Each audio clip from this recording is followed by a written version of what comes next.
The US dollar is often said to be the anchor of the global financial order, the ultimate safe haven whenever the world is in turmoil.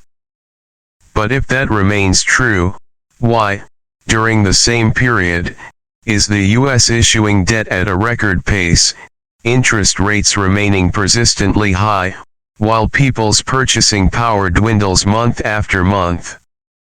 This issue isn't reflected in the exchange rate board. It's in household bills, mortgage costs, credit card interest rates, and the widespread unease despite headlines claiming the economy is resilient. In this video, we'll trace the rarely seen interconnected links, the role of the Federal Reserve in a persistently inflationary environment, the burden of public debt forcing monetary policy compromise, and what happens when confidence in the global reserve currency begins to show small but persistent cracks. A few initial signs are enough to raise questions. The US dollar hasn't collapsed, but it's more volatile than the previous cycle and has lost some of its appeal compared to an alternative asset basket. High interest rates help curb inflation, but at the same time inflate the cost of debt repayment for governments and households. Globally, central banks are talking more about diversifying reserves, while gold is being bought net on a scale not seen in years. These figures, taken individually, could be explained as cyclical adjustments.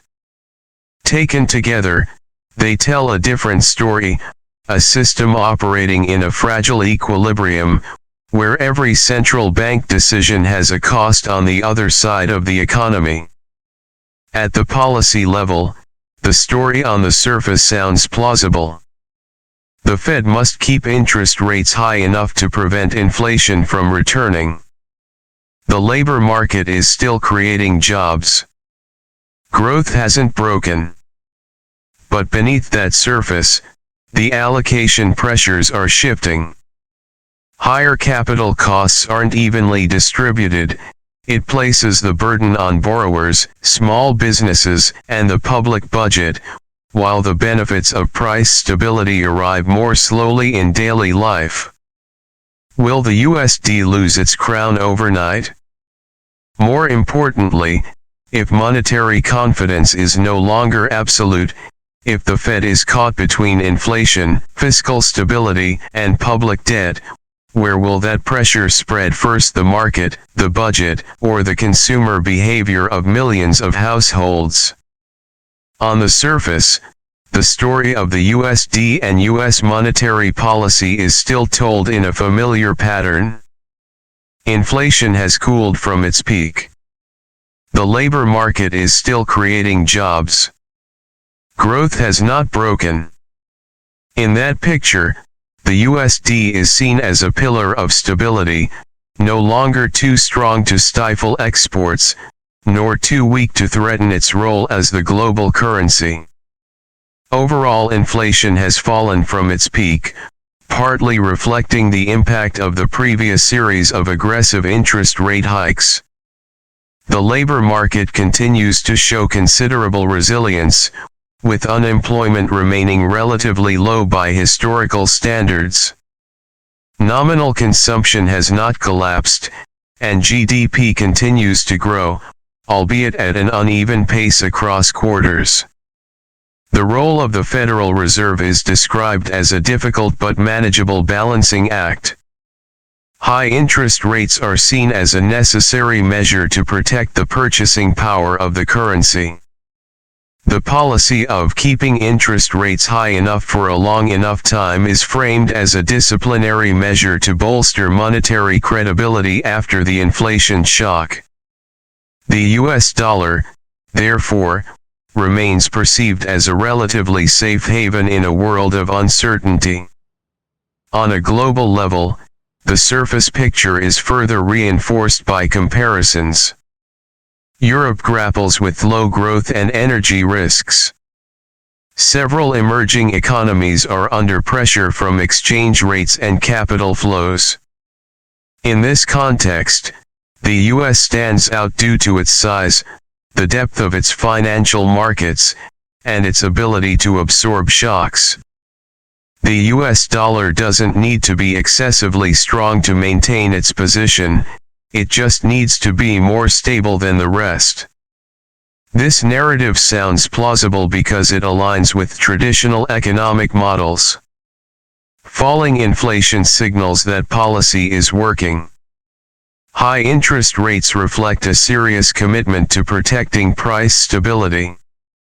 The dollar fluctuating within an acceptable range is seen as a cyclical adjustment, not a structural crisis. In that logic, confidence is placed in the central bank's ability to navigate and the resilience of the U.S. economy. But this very framing creates blind spots. Key macroeconomic indicators measure activity, not directly allocation pressures. They show the economy is functioning, but don't indicate where the costs are concentrated. When the narrative is primarily told through GDP, average inflation, and unemployment, everyday stresses are easily pushed out of the picture. Here, the USD appears as a technical variable, strong or weak against a basket of other currencies, how it reacts to interest rates and capital flows. It's rarely placed within the context of real-life experiences, real purchasing power, borrowing costs, or household financial security. And when the Fed is viewed primarily through its inflation target, the side effects of prolonged monetary policy are often seen as acceptable lags. The surface picture is therefore just reassuring enough. It doesn't deny risk, but it also doesn't view current tensions as signs of a deeper problem. The dollar hasn't collapsed. The system is still functioning. And in the mainstream narrative, that's seen as proof of policy correctness. However, as the good enough numbers persist, another question emerges. If the economy is truly as stable as it appears on the surface, why is financial anxiety so widespread? And if the dollar remains central, why is pressure on budgets, households, and confidence increasing simultaneously? When the data is presented in a way that seems reasonable enough to reassure the public, but anxiety persists throughout society, the gap between the data and the lived experience begins to surface. And that gap is where closer scrutiny is needed. At the household level, the story of the dollar and monetary policy takes on a very different nuance. Inflation may have fallen on the charts, but the cost of living hasn't returned to its previous levels. Housing, insurance, healthcare, education, and loan interest continue to erode real income. For many families, the feeling of weakening money doesn't come from exchange rates, but from the widening gap between wages and expenses. High interest rates, the primary tool for protecting the value of money, are a direct source of pressure on living standards. Home loans are becoming more expensive, refinancing is more difficult, and short-term debt like credit cards carries interest rates not seen in years. As the Fed maintains its tightening stance for an extended period, the cost of capital is not evenly distributed. Those with assets benefit from higher yields, while borrowers bear the pressure on their cash flow. This imbalance is evident in widespread behavior. Households are delaying major decisions: buying a house, upgrading a car, investing in education, not because of a lack of jobs, but because of a lack of safety margin. Consumption is shifting to defensive, prioritizing necessities, cutting discretionary spending, and extending the life cycle of assets. Small adjustments, when occurring simultaneously on a scale of millions, create an invisible drag on the real economy. For the middle class, the paradox becomes clear. Nominal income may rise, but real income is eroded by escalating fixed costs. Renters face persistently high rents. Homeowners are burdened by interest rates and taxes. Young people enter the labor market with significantly higher starting costs than previous generations, while initial savings are thinner. The feeling of a weak dollar here is the inability to translate income into long-term security. On the small business side, high interest rates expose a different reality. Working capital is more expensive, expansion is constrained, and profit margins are under double pressure from input costs and consumer defensive demand. These businesses don't stand out in market indices, but they are the direct absorbers of the prolonged impact of monetary policy. A key point is the delay in statistical reflection. GDP and employment measure activity, not stress levels. They indicate that the economy is still running, but not how much wear and tear the system is experiencing. When stress is dispersed into small adjustments in daily life, it's less likely to create an immediate shock, but it accumulates risk over time. Here, the role of the US dollar becomes paradoxical. On the one hand, tightening policies aim to strengthen purchasing power and monetary credibility.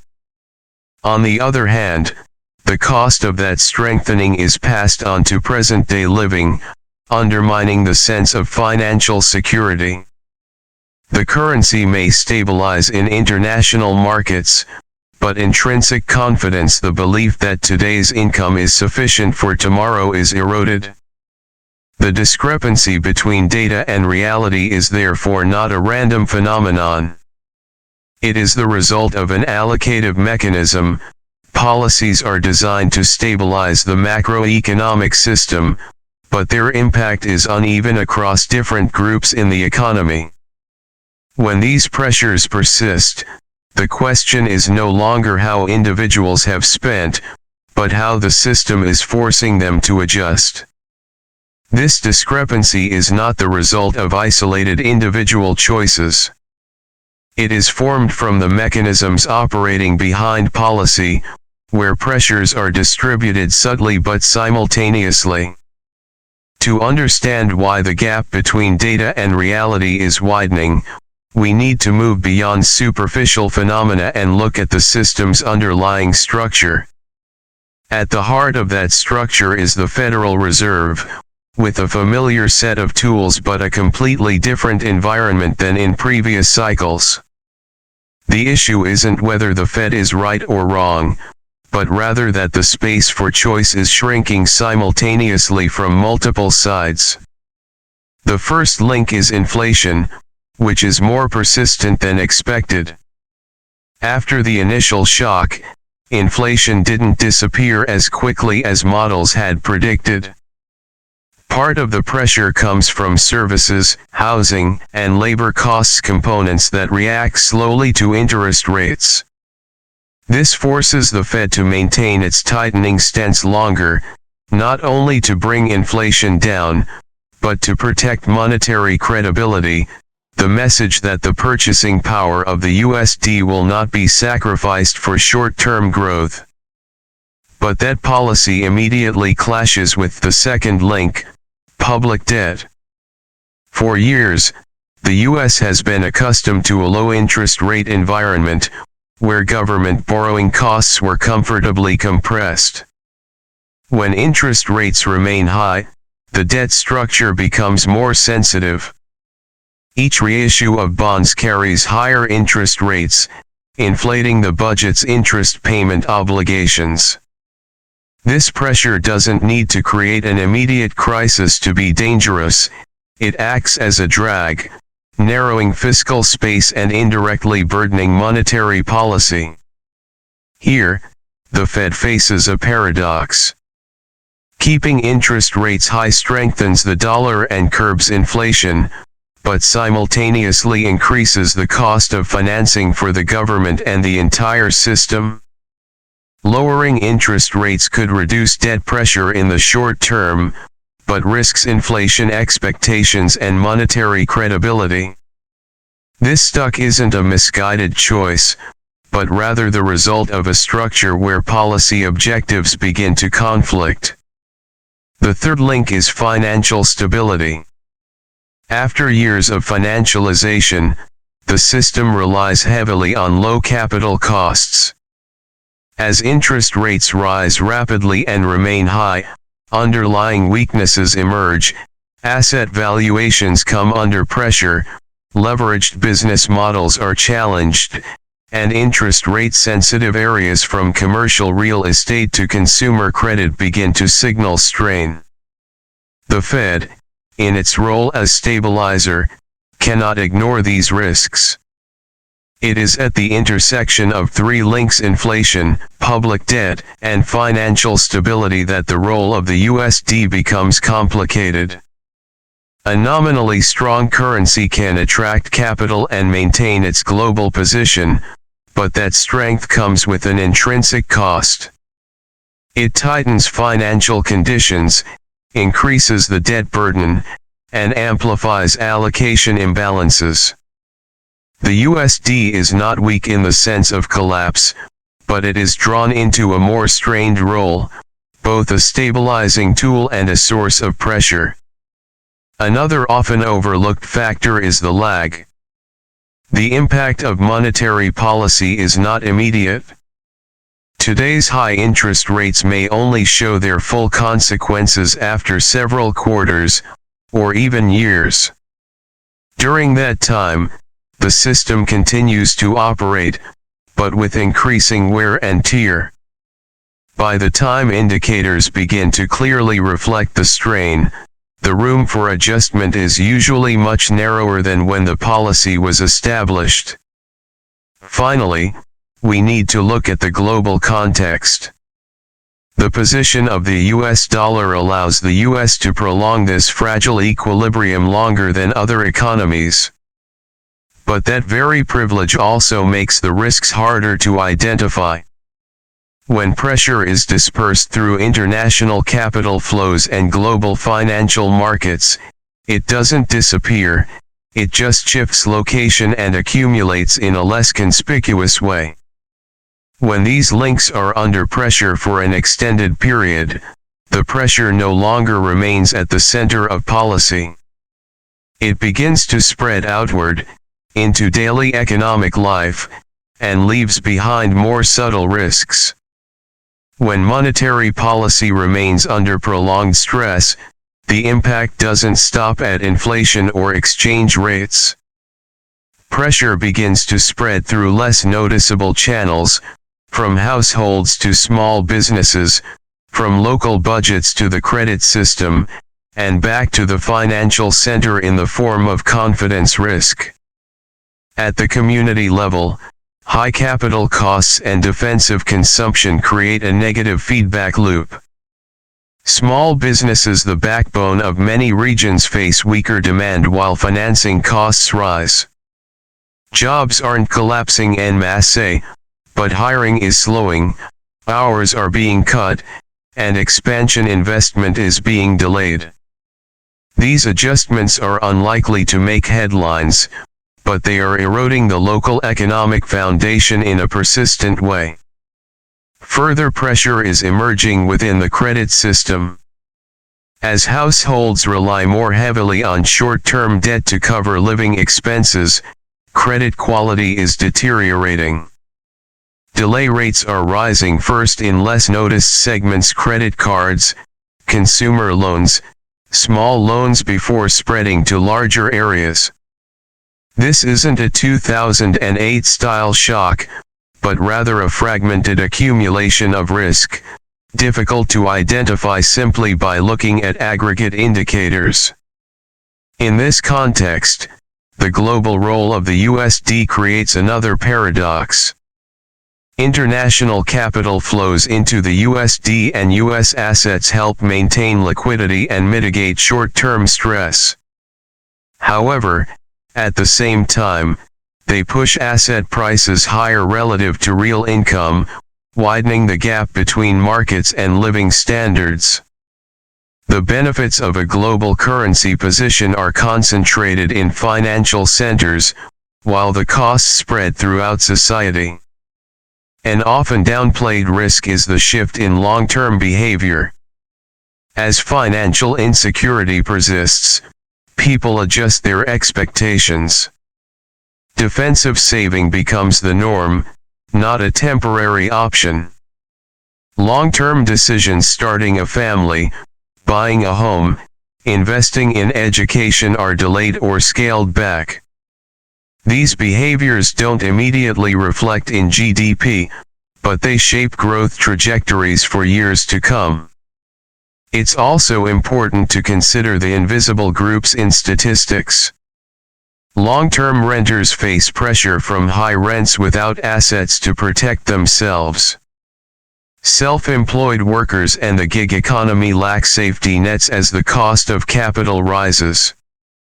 Older adults relying on fixed incomes face escalating living costs that are outpacing their ability to adjust. These groups rarely feature prominently in narratives about the dollar or monetary policy, yet they are the ones most acutely affected by the erosion of economic confidence.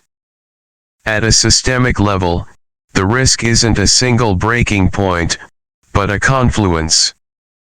When multiple sectors are under just enough pressure to avoid collapse, but enough to limit response, the system enters a vulnerable state. Each small shock, financial volatility, geopolitical tension, or policy misstep can amplify faster than expected because the foundations have already been eroded. What the media often overlooks is the link between these pressures and confidence. The dollar may be central on paper, but economic confidence isn't measured solely by foreign exchange reserves or capital flows. It is measured by life expectancy, whether income keeps pace with costs, and whether the system continues to provide long-term security for the majority. When those pressures accumulate without creating an immediate shock, the first thing to change isn't the market, but expectations. And from expectations, economic confidence begins to shift towards a defensive direction. Economic confidence doesn't appear on the balance sheet, but it's the most powerful variable influencing behavior. When confidence weakens, individual decisions, consumption, investment, saving all shift to a defensive state. And that very defensiveness, when widespread, can create a stronger drag on growth than any external shock. In the current context, the role of the USD and Federal Reserve policy is viewed through a different lens than in previous cycles. The currency may not lose its global standing, but the sense of security associated with it has changed. People aren't questioning the exchange rate, but rather purchasing power, the ability to accumulate wealth, and whether today's income will still guarantee a secure future. This shift reflects a deeper paradox. The tools designed to stabilize the macro system are creating micro-level psychological pressure. High interest rates bolster monetary credibility, but at the same time prolong uncertainty for households and small businesses. Each tightening decision is justified by necessary logic, but when prolonged, it gradually transforms into a feeling that the system no longer prioritizes the living experience of the majority. The crisis of confidence doesn't erupt like a classic financial crisis. It spreads slowly, silently, and is difficult to measure. People aren't withdrawing money en masse, but they are withdrawing expectations. They aren't completely stopping spending, but they are avoiding risk. These behaviors, when accumulated, alter the structure of demand, slow the impetus for innovation, and prolong a state of growth below potential. At the policy level, there is no simple way out. Lowering interest rates too early could damage monetary credibility. Maintaining tightening for too long could deepen social disparities and defensive sentiment. The Fed faces not only a technical dilemma, but also a confidence dilemma: how to conduct policy while acknowledging the social cost of prolonged stability. This also raises a broader question about the dollar's position in the global order. A reserve currency needs to be held not only because of a lack of alternatives, but because of confidence in the economy behind it.